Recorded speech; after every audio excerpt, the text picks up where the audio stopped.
Okay, good morning, everyone, and welcome to the session or the breakaway session on the use of tech, which is ICT, to enhance monitoring, evaluation, reporting, and learning, also known as MORE.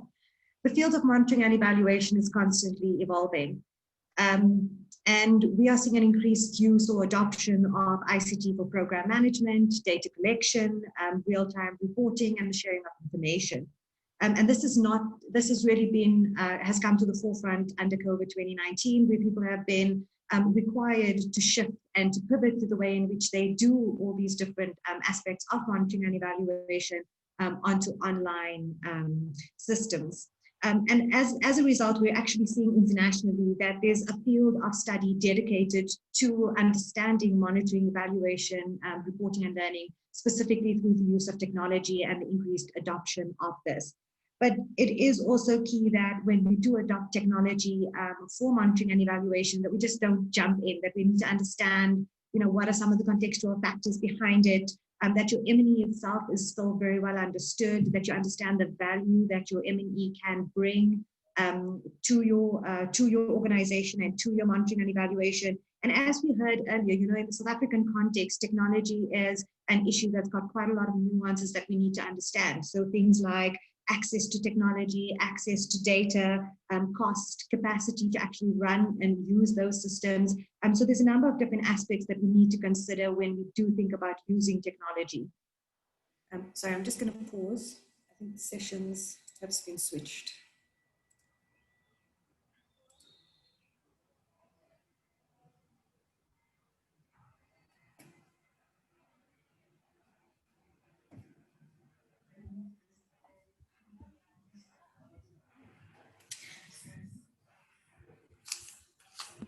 Okay, guys, it's sorted. Okay, thank you very much, Warwick. So to introduce my three panelists, today I'm joined by three panelists who are going to help us to unpack some of their experience with technology within monitoring, evaluation, reporting, and learning, and some of the key considerations that either promote or may disallow the effective use of technology for this aspect. So my first panelist is Jerusha Govender. She's from Data Innovator. She's an entrepreneur, data creator, and monitoring and evaluation specialist who has worked with and within M&E units to create systems for data gathering, information management, and knowledge sharing. My second panelist is Giles Gillette. He is the managing director and founder of the New Leaders Foundation, a not-for-profit company focused on strengthening the capacity and efficiency of the education system through the management and use of learner and educator data to improve school-level interventions. And my third panelist is Harleen Thati. She is the manager from 60 Decibels, based in Nairobi, Kenya. They are an end-to-end survey and insights company focused on low-income consumers. Their focus is on using a proprietary lean data methodology to turn customer voices into high-value insights for companies and investors. So each of my panelists will give a brief overview or introduction, and then we'll open the floor to questions and answers. Just in terms of that, if you look on our platform, we have three ways in which you can engage with us on the right-hand side. If you are using a laptop or PC, or below the video if you are using a mobile or handheld device. The first one is the chat platform, and this function is live. If you can use this for any comment or conversation that you may have while the panelists are speaking or as we go along. We have the Q&A functionality. Please use this to address any questions you may have on the topic. And if it is to a specific panelist, please also indicate which panelist you would like to answer that question. And then we also have the poll functionality, and we're actually going to use the poll function now. So the poll that we're asking is, for which of the following monitoring and evaluation applications do you currently make use of digital technologies? So we have a number of different ways in which you can use technology for M&E. We would like you to give us a view of what you use it for. Jerusha, if I can come to you, and if I can start with you as the first panelist. Could you give us an overview of some of the innovations in terms of tech for M&E that you have encountered, and how you see the future in terms of how we can make tech for M&E more streamlined or more mainstream for non-profit organizations in South Africa?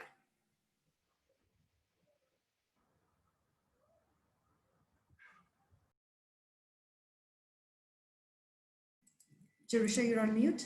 Ah, thanks. I pressed it twice. Thanks, Zuleika.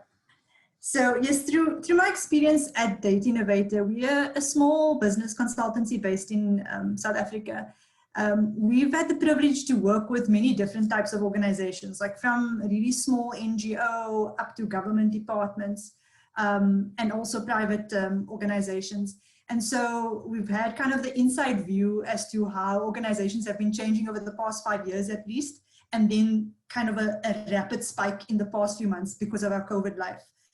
And what we've particularly seen is that even in the smaller organizations, because we've had to move to this virtual way of working, we've almost been forced into a tech space. And so there's definitely been a spike in the uptake of technology for, standard way of working, but for M&D as well. But even before this spike, over the past quite some years, we've been seeing the adoption of new technology, more so in like the test and pilot stages, and introducing it into the MolTech space. And just to share specific examples of what I'm referring to. So before COVID, we'd often be doing theory of change workshops, which is kind of a sticky note in a boardroom type approach of doing it, which meant there was a collation step, there was documenting it. It meant it was challenging to get many people in the same room.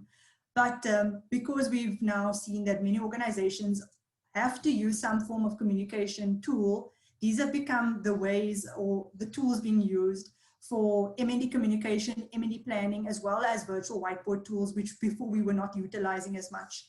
So I think these are some of like the smaller innovations in tech that we're seeing, more traditional.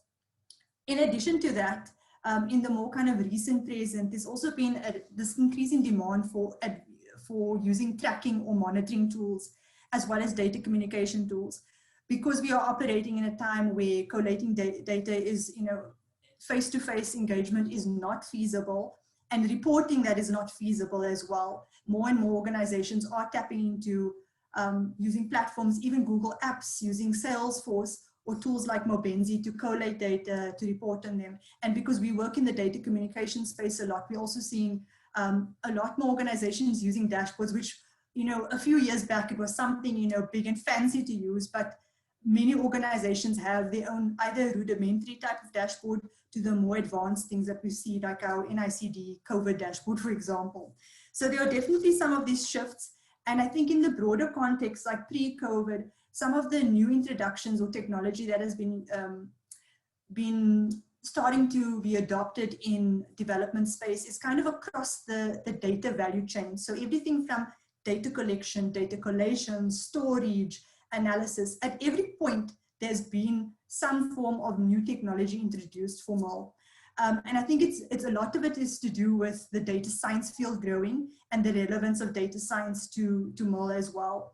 So we often hear things like big data, AI, machine learning, and there are many cases of this, but actually not kind of large scale or really like national kind of rollout projects in small organizations. Many of these are really require quite a bit of funding and capacity and have been implemented in large entities. And recently, MolTech, which is it's an organization run by Linda Raftery and colleagues, they've published a report on the state of MolTech from 2014 to 2019.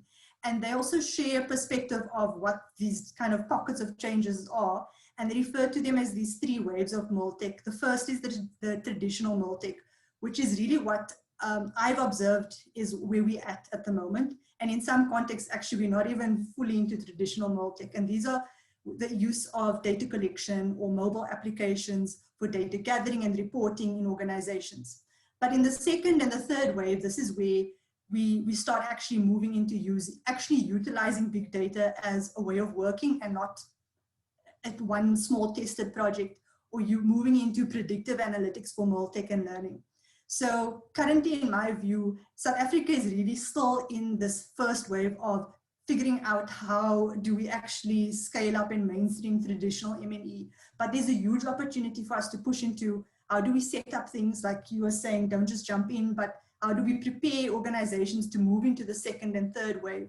And I think a lot of this is really to do with the fact that we know now necessity has moved us into a point where we know we need to use technology in a different way. We know we need to do it more differently, and tech can enable us. But there are funding constraints, there are capacity constraints that we will see in the small organizations. And these are some dependencies for us to get to mainstream tech, really. Thanks, Rebecca. Thank you very much, Jerusha. To our delegates, just a reminder to please note any questions that you may have in the questions and answers box on the right-hand side or below your video. Giles, coming to you, I mean, as a founder of the New Leaders Foundation, can you give us an overview of what the organization does? And then you've also adopted tech for monitoring and evaluation. If you can give us an idea of what are some of the quick wins that you managed to achieve using that technology, what are some of the aspects that have proved really difficult in terms of the adoption of technology, and how do you support other funders and nonprofit organizations to actually use the technology that is available? Thanks, Zuleika. So New Leaders Foundation's sort of flagship program has been a program called the Data-Driven Districts Program, which is a program that we've run in partnership with government here in South Africa in the education space. And our role in the DDD program has been to get the Department of Basic Education to improve how they collect data at source at the schools, and then to store that data in one place and then visualize it on a dashboard that can be aggregated and used across the various systems in education. So from the school to the circuit to the district to the province, etc. Now, you know, I think for me, over the last 7 years of doing this work, we've learned a couple of big things, and the first one is that the tech can definitely improve how data is collected. So Jerusha spoke a little bit about that in terms of the waves of technology supporting MERL, and we've seen that our biggest success in DDD has been getting just about all the schools in the 8 provinces in which we work. I think we've got like 95% traction with those departments to get their learner data, so that's the learner's marks, the learner attendance, and the teacher's attendance and details around them in one place that's stored and hosted in the cloud, and then visualized in a dashboard that can then be interacted with depending on your access rights. So I think that's been the biggest success of the program, and the tech has enabled that. And so it's around efficiency, speed, time, that's made a big difference. And I think, you know, Jerusha said it as well, that improving these kinds of efficiencies are gonna be easier and easier for, I think, organizations to access. The challenge that we found is that it's how you then take that data. So you can visualize data, and you can have the data available, but it's been able to get actionable insights to the right person at the right time, so that they can then drive an intervention into, in our case, the education environment that drives impact and change. And in our experience, we've called these like oh shit moments.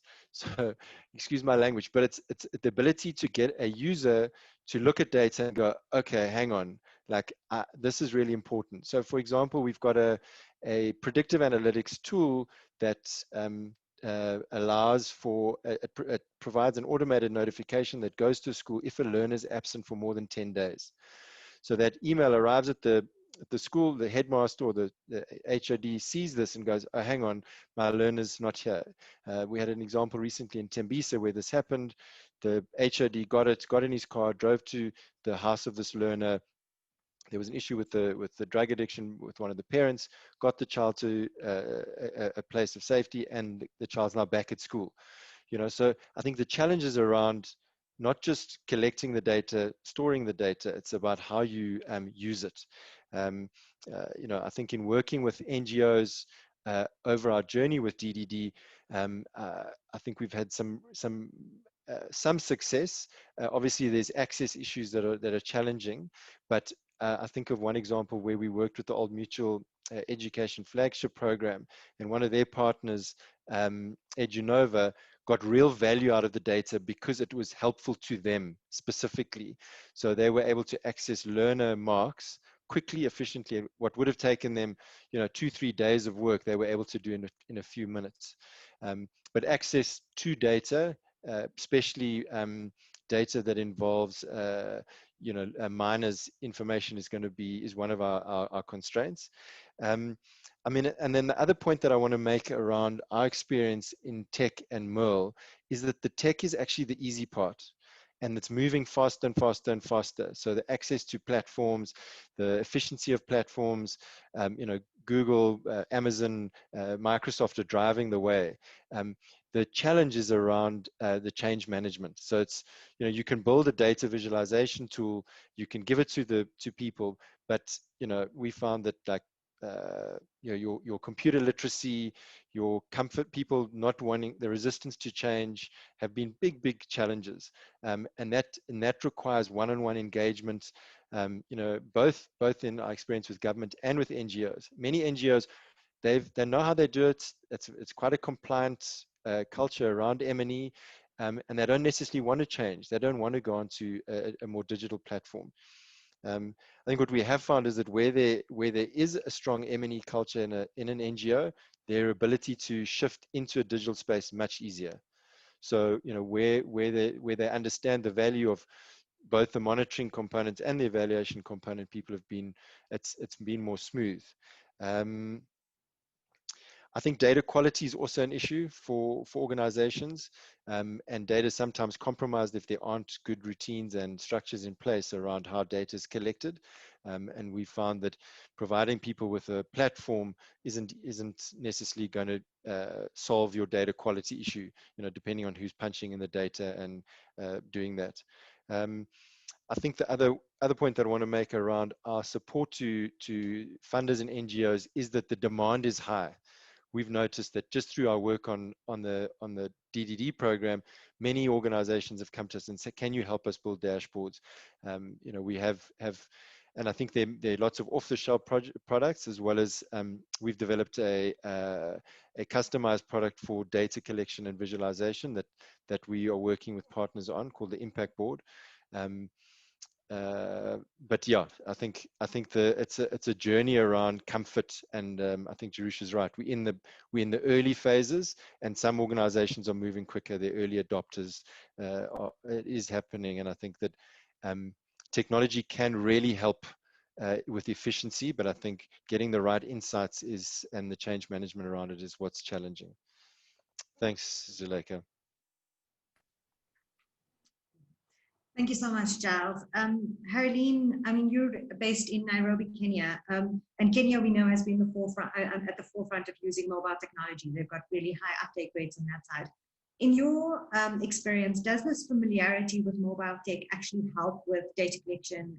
Can it help with M&E efforts? Is it very widely used in M&E by organizations on that side? And as 60 decibels, you've got a concept of, you've got a proprietary software, the lean data methodology. Can you maybe explain what this is and how it can actually be used to further M&E? Thanks, Zuleika. Yeah, so to answer your first question on whether mobile technology can help with MEL, the short answer is yes, absolutely. Mobile technology has provided a world of opportunity for monitoring, evaluation and learning by improving access to last mile consumers or beneficiaries, and enabling the collection of reliable, meaningful data from them. So to pick up on something that Giles said, it's about data quality. And I think a big part of the problem with MEL so far has been that data quality. I mean, I know that I've worked in programs where we rely on self-reported data from companies that we've invested in. And, for a small kind of startup organization that is working really hard to keep the lights on and to really deliver to their customers and beneficiaries, filling in your MEL results form really isn't at the top of their agenda, even though it is that is their funding is contingent on it. They are really busy working at trying to improve people's lives, and you as a MEL practitioner don't want to be distracting them from that really core important purpose. So, this reliance on self-reported data has been really difficult in programs I've worked on. and you end up with data that you're not able to really meaningfully aggregate and use. And I think mobile technology has a huge impact, has the potential to have huge impact on improving that quality of data.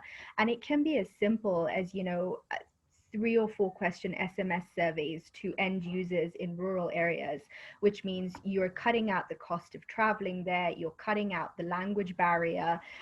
You can have those SMS surveys translated into a bunch of languages using existing softwares. I mean, Engage Spark is an example of an SMS survey of an SMS blast software that you can use. Um, so I think absolutely, mobile technology has presented a world of opportunity, and it has the potential to solve some of these really important challenges like data quality. I think the one thing that I would say is that form follows function. And I think that very often in monitoring and evaluation and learning, we tend to sort of go for the big expensive solutions first. And I think in my experience, an organic approach um, to building your technology usage and layering it in a way where you're kind of solving the simple problems first and then graduating to the bigger ones is really important. Um, I think SMS surveys, again, are the really simple solution. You have a 3 question kind of survey that you send to your customers or your beneficiaries to say, are you happy with our service? What would you change? Anything else you'd like to share, for example. The more complex end of the spectrum is trying to understand and code and draw meaning out of qualitative data. So, you could use mobiles to do short interviews in local languages with customers or beneficiaries in rural areas. Mobile technology can absolutely help you to do that. But then how do you start to draw trends out of large amounts of qualitative data? That's kind of the more complex end of the spectrum. And I think what you really need to do as an organization is understand or really articulate very clearly what you're looking to learn from your portfolio, from your investments, and then how do you leverage technology, starting with the simple stuff and then layering on the more complex stuff to start to understand what you need to understand or what you want to understand. And I think another thing that I would mention is it's important to meet your customers or your beneficiaries where they are. And so Kenya's mobile uptake was rapid, and now it's hard to find somebody without a mobile phone, right? But that may not be the case, for example, everywhere in South Africa. It might be more the case in South Africa. And I think the point I'm trying to make is that we try and understand where your customers are and how they are accessing your services and how you can best access them in a way that's least intrusive and most effective, and start there. In Kenya, SMS works really well, but it's important to think about what works well where you are and based on what you want to learn. So to move on to your second question, what is lean data? So I'll start by talking about 60 decibels, which is where I work. 60 decibels is a tech-enabled impact measurement company. And lean data is our proprietary methodology designed to make it easy to listen to the people who matter most: customers, employees, suppliers, wider beneficiaries of investment programs. And that investment can be impact investment, it can be philanthropy, it can be donor funded. But how do you listen to the people who those investments are designed to support? So how do we do this? We do this, surprise, surprise, through mobile data collection, mostly voice-based, through a network of more than 500 researchers that we have around the world, who work in local languages. And what's really magical about what we do is we use standardized survey tools based on tried and tested questions. And what that does is we collect data in a standardized way against a standardized set of indicators that allows us to help companies improve their products, help funders to direct funding to the highest impact investees, and create social impact benchmarks at the sector level and at the country level, which basically means that once you do a lean data study with 60 decibels, you are able to benchmark yourself against your peers in a country, in a sector, in an industry, in order to really start to understand how your organization is performing relative to others. And it's not about competition, it's more about where can we improve, how can we improve, and how can we best improve the lives of the people we're trying to reach. I'll stop there.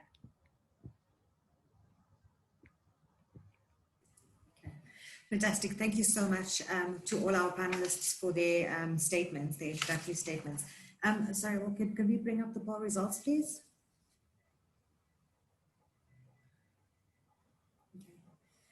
So just in terms of this, if we look at, there's a number of different ways in which we can actually use technology in monitoring and evaluation. We see that the biggest usage of that is for data collection and for reporting. But if you were to look at, and when we talk data collection, it's generally around monitoring data outputs, potentially some outcomes.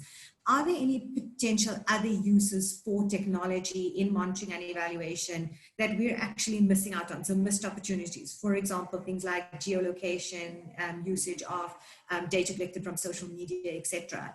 Are there any of those opportunities that we really should be looking to in order to derive the types of programs or to come up with solutions for the problems and derive interventions? I don't know who wants to start. Jerusha, perhaps you? Sure.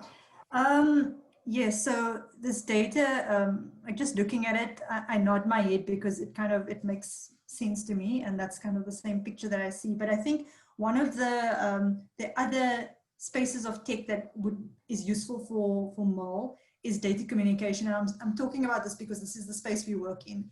That and it's not necessarily reporting, just to differentiate that often the use or the uptake of data can be supported by having the right data communication tools in place. So this could be even using Moodle for a way to disseminate and explain information or what the data means, or using infographic tools or dashboard tools to package it in various ways. So I think there's an opportunity there to for organizations to make use of data communication tools for more beyond just tech for reporting purposes.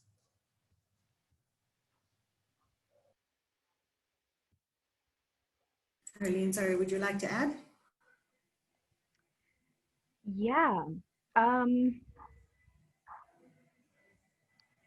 I think, again, I would go back to the tech for understanding and drawing meaning from qualitative data. I think that, for me, in my experience, has been one of the biggest difficulties with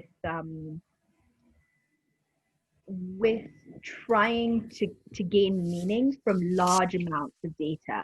And really the most meaningful insights can be gained from these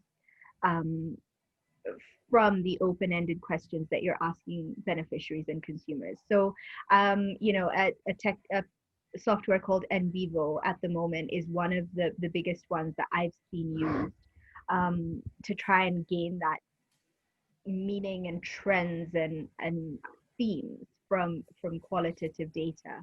I think that's a big area for exploration, where technology can really help.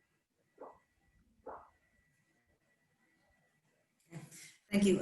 We seem to have lost Giles, but there was a question that was directed specifically to him, and we'll pass it on to him once the session is over, and hopefully he can, or if you can even put it down on his delegate page specifically for that. But the question centered around systemic change, how to use the data that's collected on a platform like the one New Leaders Foundation has, where they're collecting vast amounts of data that can actually show systemic trends in the education space, and to use that to actually drive well-managed change and interventions at a systemic level. So I think that question would have been very interesting for Giles to answer. Unfortunately, we have lost him from this call. We've come to the end. So we don't really have any other questions on the platform at the moment. So thank you very much to the panelists for your participation and the feedback that you've given to us. Can I just also remind the delegates that there is a rating button at the bottom of the window. If you can please just rate this session. And if you have any questions and answers for our panelists, they are going to be joining us in the networking lounge after this from 12 o'clock. So please head over there and you'll be able to ask all your questions and to engage with them a bit more. Thank you very much, everyone, for your participation.